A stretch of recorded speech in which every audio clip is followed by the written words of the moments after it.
एक बार फिर से जानेंगे, समझेंगे कि रस है क्या। साहित्य में जब हम रस की बात करते हैं तो इसका अर्थ होता है आनंद। संस्कृत काव्य शास्त्र में रस को काव्य की आत्मा कहा जाता है। यह रस किसी भाव दशा की चरम सीमा या परिणति होता है। सपोज करो हम कोई नाटक देख रहे हैं, कोई फिल्म देखते हैं, तो हमें जब हम पूरी तरह उसमें डूब जाते हैं, आनंद आने लगता है, तो हमें फिर इधर उधर का नहीं पता चलता। खाना खा रहे हैं तो ऐसे ही, क्योंकि हम पूरी तरह से उस रस में डूबे हुए हैं, आनंद ले रहे हैं। रस के विषय में कुछ ऐसी मुख्य बातें होती हैं जो जाननी आवश्यक हैं। रस शब्द आनंद का पर्याय है। आनंद और रस एक ही बात है। वो हमें काव्य पढ़ने में भी आ सकता है, साहित्य पढ़ने में भी आ सकता है, कुछ बच्चों को खेलने में आता है, कुछ बच्चों को खाने पीने में आनंद आता है, कुछ बच्चों को सोने में आनंद आता है।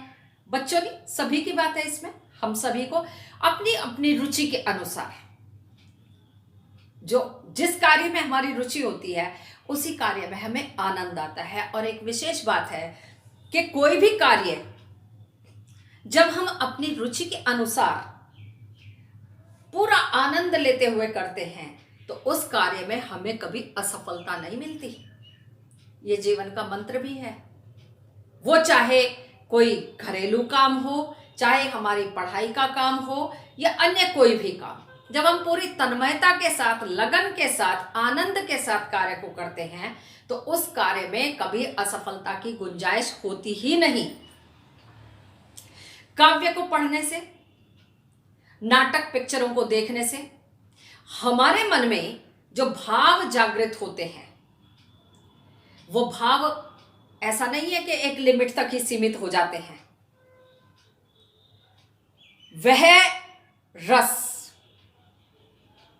आनंद दर्शक हो, श्रोता हो, पाठक हो, सबको पूरा पूरा चरम सीमा तक ले जाकर हमें आनंद प्रदान करते हैं, बशर्ते हमारी रुचि के अनुसार हो।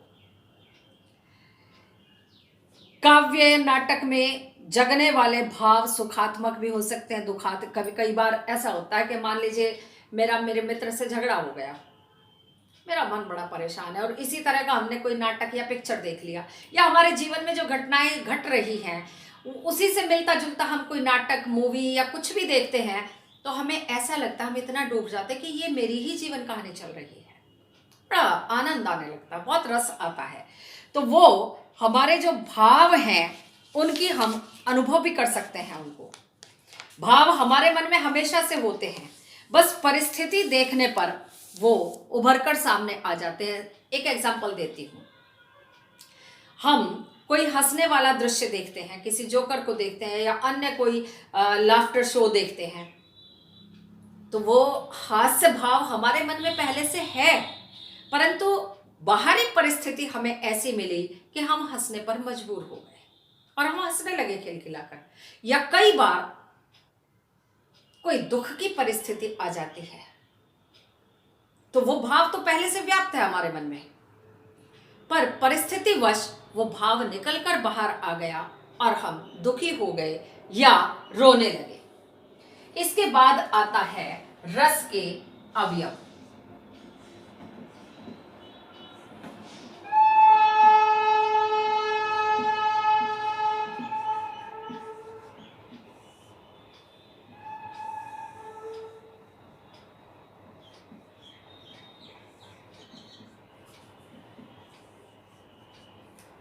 रस के 4 अवयव होते हैं।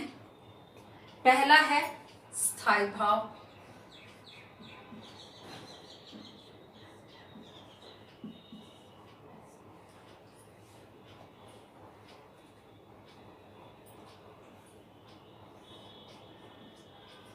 दूसरा होता है विभाव। विभाव के फिर 2 प्रकार होते हैं, आलंबन और उद्दीपन।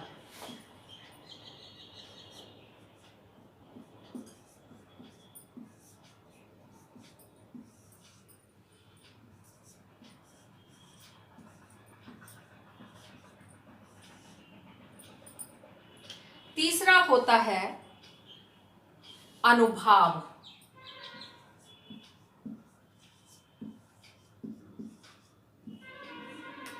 और अंतिम होता है संचारी भाव।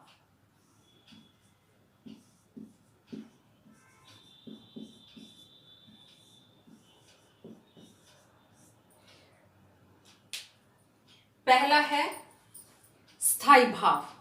स्थायी भाव उन भावों के लिए कहा गया है जो भाव हमेशा से हमारे मन में व्याप्त रहते हैं, हमेशा के लिए होते हैं, परिस्थितिवश वो बाहर आ जाते हैं। जैसे दो उदाहरण मैंने आपको दिए हैं। ये भाव हमारे मन में स्थायी रूप से रहते हैं, हमेशा से और स्थायी रूप से रहते हैं। दूसरा है विभाव।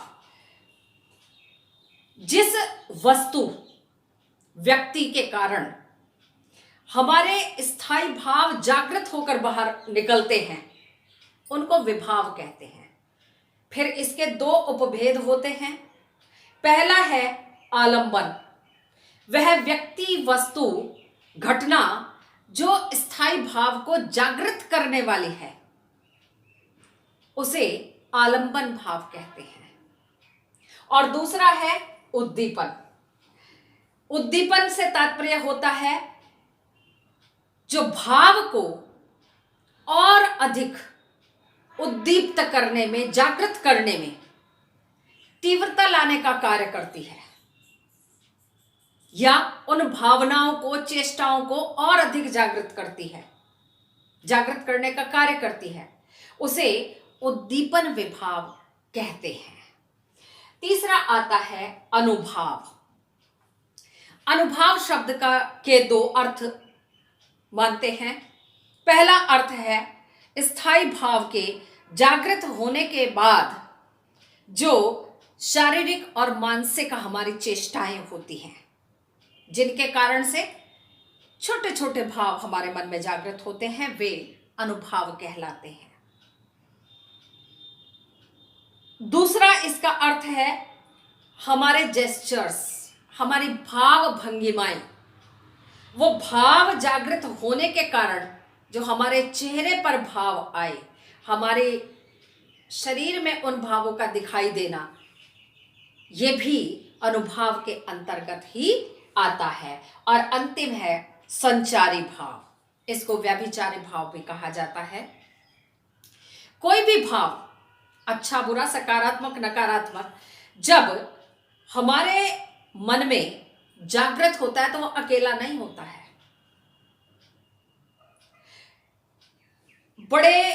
कहना चाहिए कि कई बार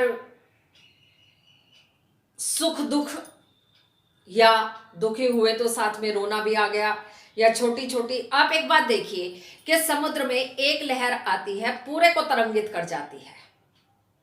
ठीक ऐसे ही हमारे मन में, चाहे वो हंसी का भाव है, चाहे दुख का भाव है, रोने का, यदि एक बार एक भाव आता है तो निश्चय ही हमारे पूरे शरीर को वो तरंगित कर जाता है, यानी उस भाव का संचरण कर जाता है। इसलिए इसको संचारी भाव कहते हैं। इसके बाद नेक्स्ट आता है रस के स्थायी भाव।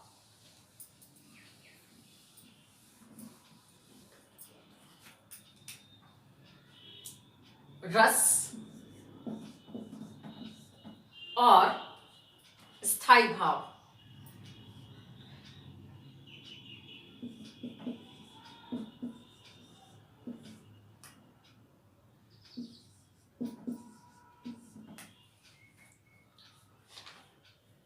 पहला रस है श्रृंगार रस।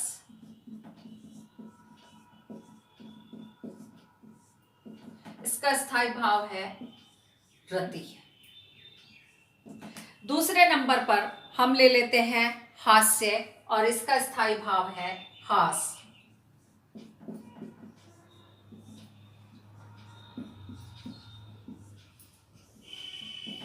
तीसरे पर हम ले लेते हैं करुण रस। इसका स्थायी भाव है शोक।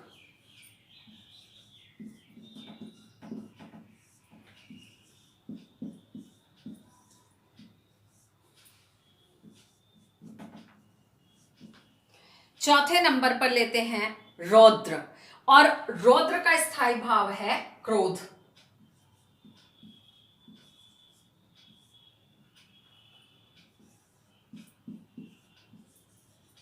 पांचवें पर लेते हैं वीर रस।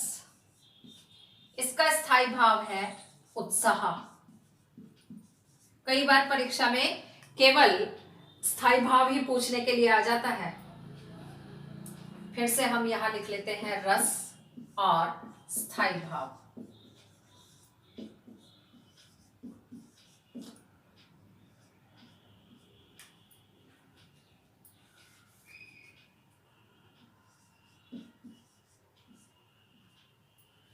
छठे नंबर पर आ जाता है हमारा भयानक रस, जिसका स्थायी भाव है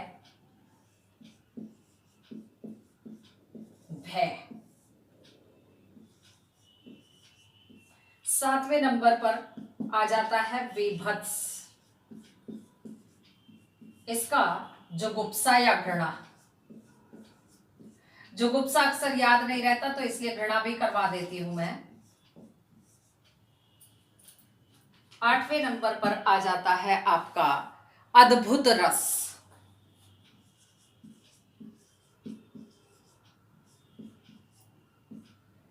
इसका स्थायी भाव होगा विस्मय या आश्चर्य।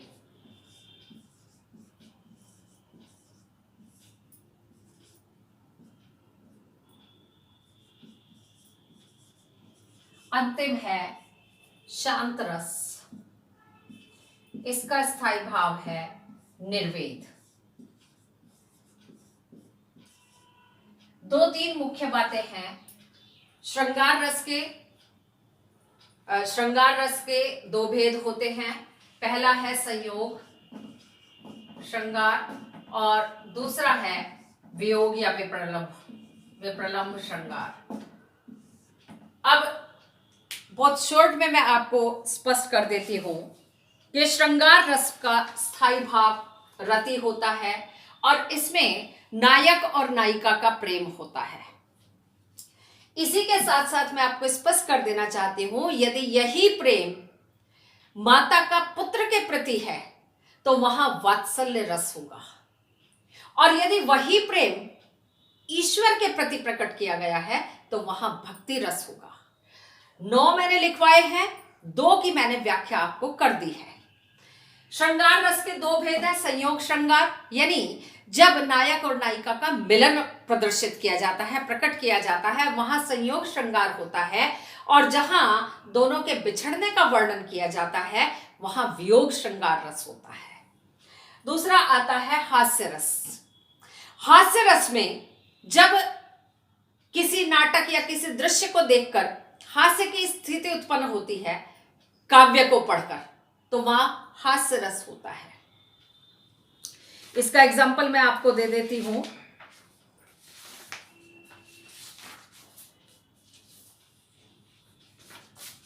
तंबूरा ले मंच पर बैठे प्रेम प्रताप, साज मिले 15 मिनट, घंटा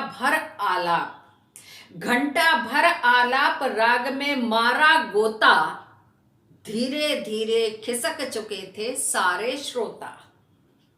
और अन्य भी कई सारे एग्जाम्पल हमारे सम्मुख देखने को आते हैं। करुण रस का स्थायी भाव है शोक। ये मन में दुख के भाव जागृत करने वाला है। इसका उदाहरण है शोक विकल सब रोवहि रानी, रूपसीलु बल तेज बखानी, करहि विलाप अनेक प्रकारा, पर ही भूमि तल बारहि पारा। तुलसीदास जी ने लिखा है कि जब रावण का वध कर दिया गया था श्री राम के द्वारा, तब उस समय उसकी रानियां तरह तरह से उसके पराक्रम का वर्णन कर रही हैं और विलाप कर रही हैं। चौथा है रौद्र रस, यानी जिन काव्य पंक्तियों को पढ़ने से रोष अर्थात क्रोध की स्थिति उत्पन्न होती है या भाव जागृत होते हैं, वहां रौद्र रस होता है। श्री कृष्ण के सुनकर वचन अर्जुन क्षोभ से जलने लगे, सब शील अपना भूल कर करतल युगल मलने लगे, यानी बदला लेने के लिए उन्हें इतना गुस्सा आया कि किस तरह से मैं बदला ले लूं। इसके बाद नेक्स्ट है वीर रस, और वीर रस का स्थायी भाव है उत्साह, जोश। बुंदेले हर बोलो के मुंह, हमने सुनी कहानी थी, खूब लड़ी मर्दानी, वो तो झांसी वाली रानी थी। या देशभक्ति का आप कोई भी गाना इसमें ले सकते हैं। वीर तुम बढ़े चलो, धीर तुम बढ़े चलो, सामने पहाड़ हो कि सिंह की दहाड़ हो, तुम कभी रुको नहीं, तुम कभी झुको नहीं। अन्य अनेक उदाहरण हैं जिनको हम इसके अंतर्गत ले सकते हैं। नेक्स्ट है भयानक अर्थात भय। जिन काव्य पंक्तियों या दृश्यों को या नाटक पिक्चरों को देखकर हमें भय लगता हो, वहां भयानक रस की उत्पत्ति होती है, भयानक रस होता है। उधर गरजती सिंधु लहरियां, कुटिल काल के जालों सी, चली आ रही फेन उगलती, फन फैलाए ब्यालों सी। तूफान, उधर गरजती सिंधु लहरियां, गरजती हुई उमड़ती घुमड़ती सिंधु की लहरें आ रही हैं, जैसे कोई काल अपना जाल बिछाता हुआ आ रहा हो। फेन उगलती, झाग उगलती हुई, ठीक ऐसे ही आ रही हैं वो लहरें जैसे कोई नाग अपना फन फैलाए हुए डसने के लिए आ रहा हो। नेक्स्ट है विभत्स रस, यानी कुछ ऐसे दृश्य या ऐसे स्थिति परिस्थिति कोई हो जिनको देखकर घृणा, कई बार हम सड़क पर चलते हैं, कूड़ा करकट पड़ा होता है तो हम छी कहकर निकल जाते हैं, या कई बार घृणा की स्थिति हो जाती है। सिर पर बैठियो काग, आंख दो खाक खात निकारत, खींचत जी बहिस्यार अति ही, आनंद उर धारत, गीध जांघ को खोद खोद के मांस उपारत, स्वान आंगुरिन काटी काटी के खात विदारत। भारतेंदु हरिश्चंद्र जी के द्वारा ये लिखा हुआ है और इसमें बड़ा विभत्स घृणा वर्णन किया गया है कि किस प्रकार से गिद्ध, सियार और स्वान, कुत्ते को कहते हैं, किस तरह से वो आनंद लेकर उस लाश को नोच नोच कर खा रहे हैं।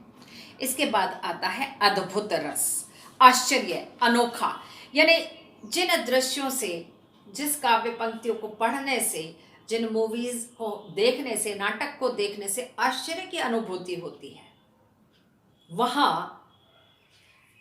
अद्भुत रस होता है।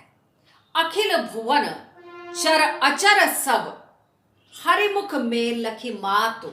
ये यहाँ कृष्ण और यशोदा का वर्णन किया गया है कि जब कृष्ण जी मिट्टी खाते हैं, माता कहती है कि जरा मुंह खोलकर दिखाना, तो वो ब्रह्मांड के दर्शन कर लेती हैं। वही देखकर वो आश्चर्यचकित रह जाती। चकित भई गद गद वचन, विकसित दृग पुलकातु। नेक्स्ट है शांत रस, शांति का अनुभव। इसका स्थायी भाव निर्वेद है। 2020 के हिंदी के एग्जाम में यह प्रश्न पूछा गया था कि शांत रस का स्थायी भाव क्या है। हालांकि इस बार आपके MCQ आने हैं, पैटर्न चेंज हो गया है इस वर्ष से। मन रे तन कागद का पुतला, लागे बूंद बिनसी जाए छिन में। हमारा मन और ये सारा तन एक कागज के पुतले के समान है। एक बूंद लगी, जैसे कागज गल जाता है, ठीक वैसे ये शरीर भी नष्ट हो जाता है। प्राण है तब तक आवाज आ रही है, और ये प्राण वापस नहीं गया, निष्प्राण हो गए। मन रे तन, हे मेरे मन, तुझे इतना ललचता है, ये कागज का पुतला है। लागे बूंद बिन सी जाए छिन में, जैसे क्षण में कागज नष्ट हो जाता है बूंद लगने से, क्षण भर का खेल है जीवन का और मृत्यु का। गर्व करे क्या इतना, इस तन पर इतना क्या गर्व करना। भक्ति रस और वात्सल्य रस। वात्सल्य रस का उदाहरण मैं आपको दे देती हूं। किलकत कान घुटरूवन आवत, फिर से यहाँ सूरदास जी द्वारा लिखा हुआ है, कृष्ण जी का वर्णन किया गया है। मणि में कनक नंद के आंगन बिम पकड़े वे धावत। माता उसके पीछे दौड़ रही है कृष्ण कन्हैया के, उसे पकड़ने के लिए, और वो घुटनों के बल आगे आगे दौड़ते हुए चले जाते हैं। इसके बाद भक्ति रस का एग्जाम्पल है, राम जपू राम जपू राम जपू बावरे, घोर भव नीर निधि नाम निज नावरे। तुलसीदास जी के द्वारा लिखा हुआ है।